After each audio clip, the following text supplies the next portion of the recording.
Hello there, welcome back to our study of 1 Kings. We're in 1 Kings chapter 9. Once again today we'll be looking at verses 10 to 28. So we'll finish up this chapter. We saw last time that the Lord appeared to Solomon and gave him a sort of warning, right? Encouraged him to continue to be faithful to the Lord and to his word and to do what God has told him to do. For example, in Verse 4, he says, "As for you, if you will walk before me as David your father walked, with integrity of heart and uprightness, doing according to all that I have commanded you and keeping my statutes and my rules, then I will establish your royal throne over Israel forever, as I promised David your father, saying." And then it goes on. So Solomon has completed the temple. God has heard Solomon's prayer for the dedication of the temple. God has said that his eyes will be continually upon the temple, and God's presence has come to dwell in the temple.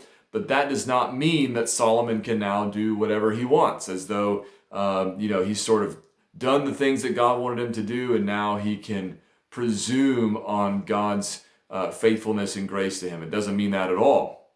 He still has to continue to be faithful to the Lord, which unfortunately, as we know, he is not going to do. But that's later in the story. Today we're going to finish up chapter 9, where we get sort of a bird's eye view of some of the things that were going on under Solomon's reign in the kingdom of Israel, and brings this section to a close. Verse 10 says, "At the end of 20 years, in which Solomon had built the two houses, the house of the Lord and the king's house, and Hiram king of Tyre had supplied Solomon with cedar and cypress timber and gold, as much as he desired, King Solomon gave to Hiram 20 cities in the land of Galilee.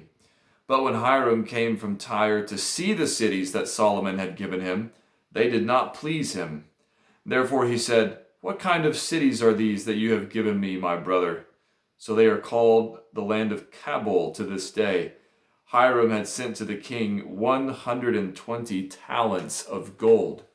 So at the beginning of this long section about the building of the temple and of Solomon's house as well, remember that Solomon and Hiram teamed up, and Hiram provided materials and whatnot for Solomon to build the temple, and Solomon was providing food for Hiram. And now here at the end, we're told that after everything was done and both of those houses have been completed and whatnot, that Solomon gave to Hiram 20 cities. But Hiram was not impressed. He didn't like those cities. He didn't think that was significant recompense for what Hiram had done. What Hiram had done, verse 14, is sent the king 120 talents of silver. Now, these talents here are, by our measurement, 75 pounds. So you can do the math. 120 times 75, that's how many pounds of gold Hiram had sent to King Solomon. And again, he didn't think that the cities that Solomon provided for him in exchange were worth as much, apparently, as he had given to Solomon. Then verse 15 says, "And this is the account of the forced labor that King Solomon drafted to build the house of the Lord, and his own house, and the Millo, and the wall of Jerusalem, and Hazor, and Megiddo, and Gezer. Pharaoh, king of Egypt, had gone up and captured Gezer and burned it with fire, and had killed the Canaanites who lived in the city, and given it as dowry to his daughter Solomon's wife. So Solomon rebuilt Gezer, and lower Beth Horon, and Baalath, and Tamar in the wilderness in the land of Judah, and all the store cities that Solomon had, and the cities for his chariots, and the cities for his horsemen, and whatever Solomon desired to build in Jerusalem, in Lebanon, and all the land of his dominion." Let's pause there.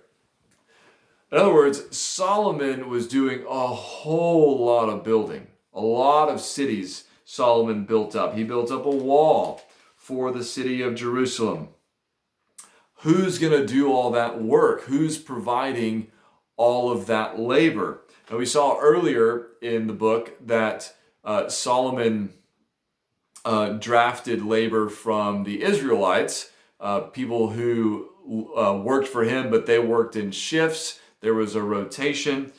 These are not Israelites who are working for him. This is forced labor from people of the nations. If we continue on in verse 20, it says, all the people who were left of the Amorites, the Hittites, the Perizzites, the Hivites, and the Jebusites, who were not of the people of Israel, their descendants who were left after them in the land, whom the people of Israel were unable to devote to destruction, these Solomon drafted to be slaves, and so they are to this day.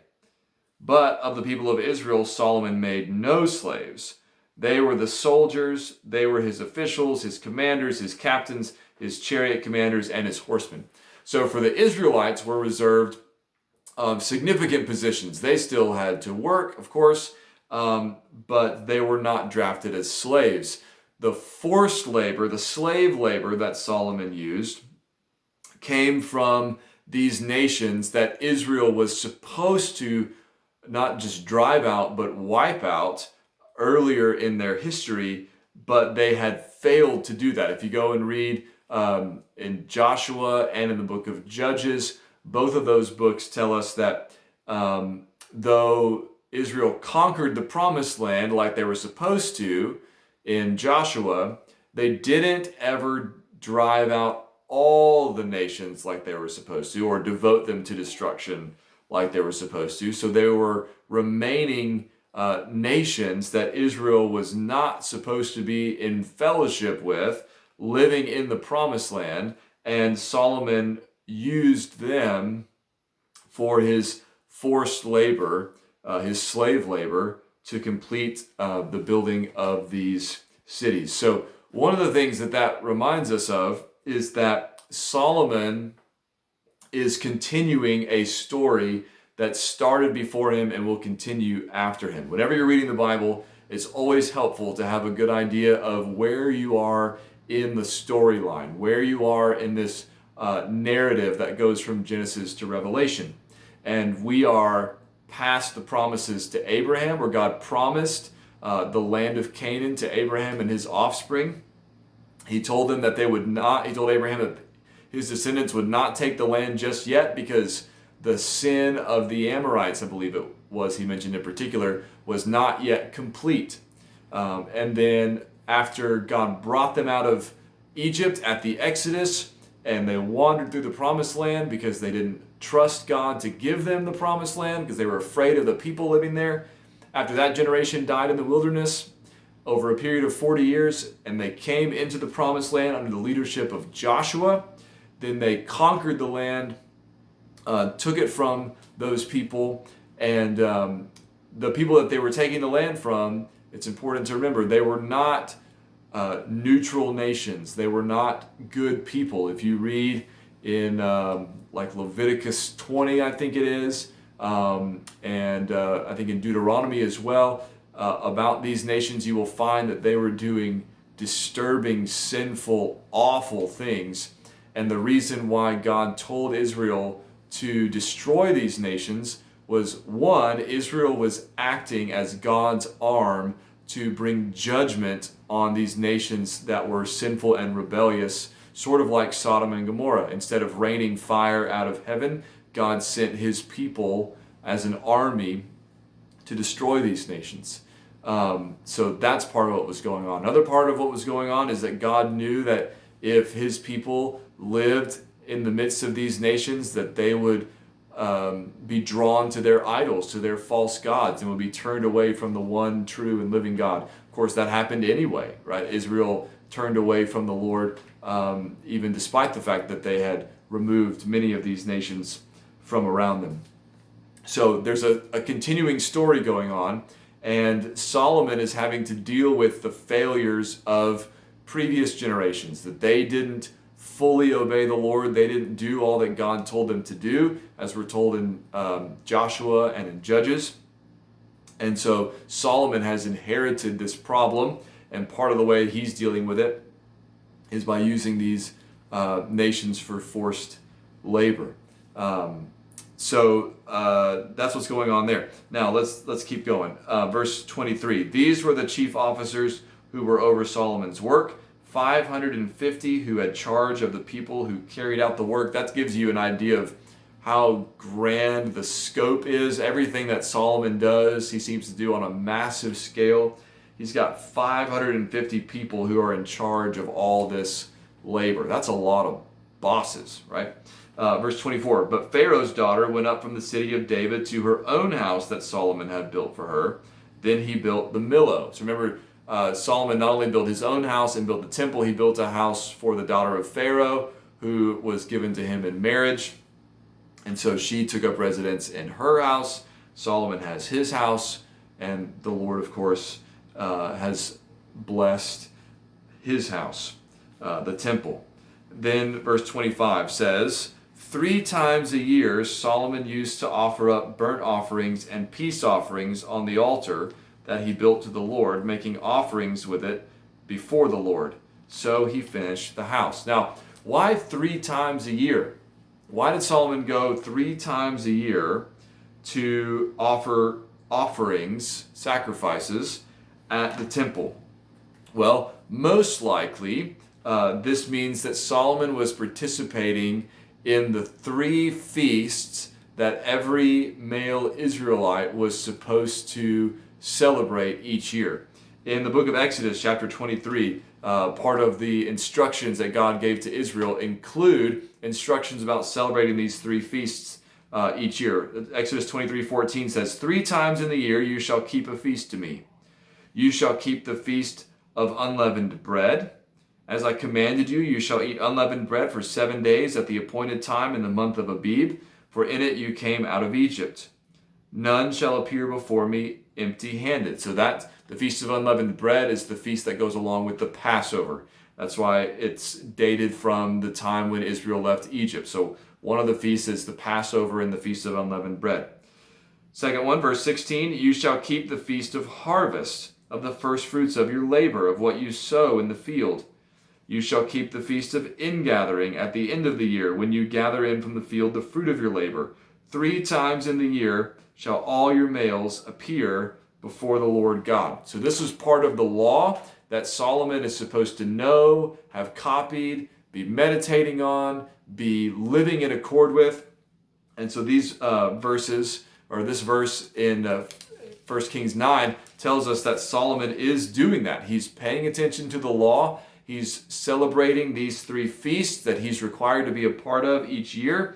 And as a part of those feasts, he is offering up sacrifices to the Lord. So at least at this part, he is still honoring the Lord. He is still keeping the law. He is still doing what a good king ought to do. And then finally, verse 26 to 28 says, King Solomon built a fleet of ships at Ezion-Geber, which is near Eloth on the shore of the Red Sea in the land of Edom. And Hiram sent with the fleet his servants, seamen who were familiar with the sea, together with the servants of Solomon. And they went to Ophir and brought from their gold 420 talents, and they brought it to King Solomon. So Solomon and Hiram are still working together. As one commentator said, the offense that Hiram took over the cities that Solomon had given him, that Hiram was not impressed with,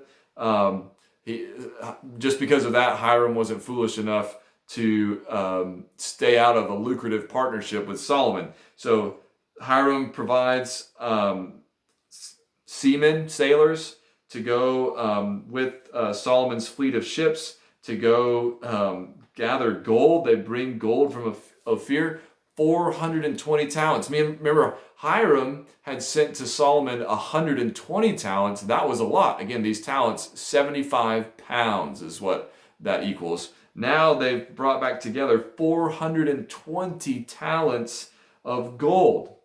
And that was brought to King Solomon. So Solomon is being blessed richly. He has prospered abundantly. in what he has done. And in this sense, up to this point, Solomon seems to be the kind of king, the kind of man that Psalm 1 speaks of. Remember, Psalm 1 says, "Blessed is the man who walks not in the counsel of the wicked, nor stands in the way of sinners, nor sits in the seat of scoffers, but his delight is in the law of the Lord, and on his law he meditates day and night." He is like a tree planted by streams of water that yields its fruit in its season. In all that he does, he prospers. Right? Its leaf does not wither. In all that he does, he prospers. So Solomon appears to be meditating on the law. He's being faithful to the Lord. He's observing the feasts. And the Lord has prospered him in all that he does. His reign is fruitful. It's abundant. He's built so many cities and built a wall and built a temple and built a house. He has gathered in so much gold.